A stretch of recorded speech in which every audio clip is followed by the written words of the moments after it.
L'apoplexie, facteur de risque et symptômes. L'apoplexie peut causer des maux de tête soudains, une perte de la vision ou une hémiplégie. L'apoplexie est un syndrome neurologique soudain qui consiste en une hémorragie ou une défaillance de la circulation sanguine dans le cerveau. Lorsque l'apport sanguin n'atteint pas correctement le cerveau, les tissus cérébraux meurent. Cela se traduit par un déficit neurologique qui peut entraîner une invalidité ou la mort. En réalité, le terme apoplexie désigne simplement un saignement ou une interruption de l'afflux de sang dans n'importe quel organe. Par conséquent, il existe de nombreuses apoplexies en fonction de l'organe touché.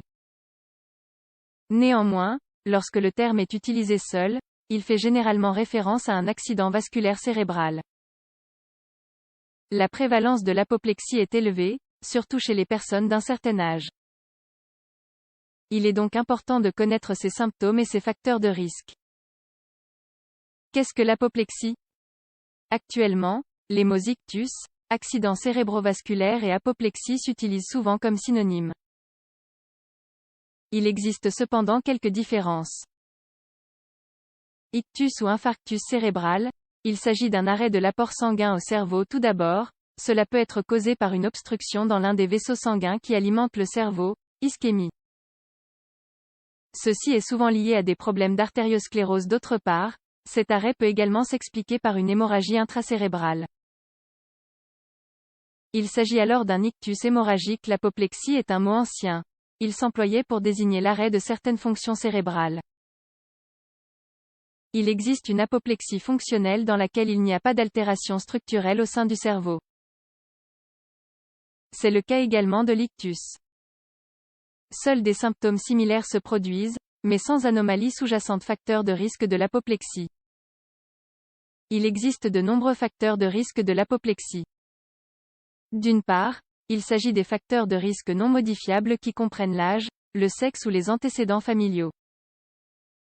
À partir de 55 ans, le risque de souffrir d'apoplexie double tous les 10 ans.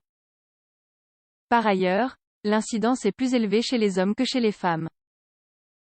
Il faut souligner également que si un membre de la famille a souffert d'apoplexie, cela augmente encore plus les probabilités.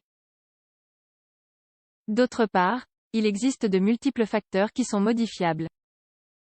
Hypertension artérielle, c'est le trouble vasculaire le plus fréquent et son incidence augmente aussi avec l'âge. La tension artérielle normale est de 130/80 de millimètre de mercure. Nous devrions limiter notre consommation de sel à 2 grammes par jour afin de mieux contrôler notre tension artérielle et réduire le risque d'AVC. Tabagisme. Le tabac est responsable d'effets nocifs directs sur les artères. Cholestérol. Les taux de cholestérol supérieurs à 200 mg par décilitre sont liés à des problèmes d'artériosclérose et à un risque accru d'obstruction artérielle. Il est donc essentiel de faire attention à son alimentation et de diminuer la consommation de graisse. En particulier les graisses saturées. Sédentarisme, il est conseillé de marcher au moins une demi-heure par jour, 5 jours par semaine. Le stress est également un facteur de risque cardiovasculaire important. Le diabète représente aussi un facteur déterminant. Tout comme le fait d'avoir déjà souffert d'une maladie cardiovasculaire. Symptômes de l'apoplexie. Les symptômes varient en fonction de la zone cérébrale touchée. Ils peuvent être sensoriels, moteurs ou mixtes. Les plus communs sont dysarthrie, il s'agit de la difficulté à parler ou à comprendre le langage. Hémiparésie ou hémiplégie, c'est la perte de la force ou la paralysie dans le bras ou la jambe du même côté du corps ainsi que d'une partie du visage. Problème d'équilibre et de coordination. Les étourdissements sont également fréquents. Difficulté à marcher. Mal de tête soudain et intense, ce dernier peut s'accompagner d'une perte de la vision.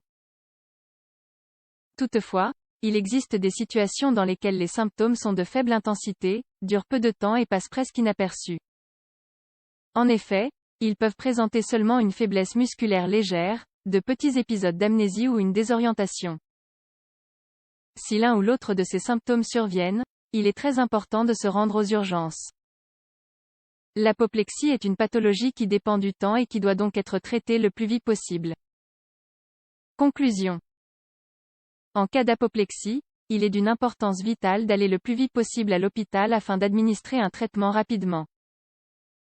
En effet, c'est dans les premières heures qu'il est le plus facile de récupérer les fonctions cérébrales.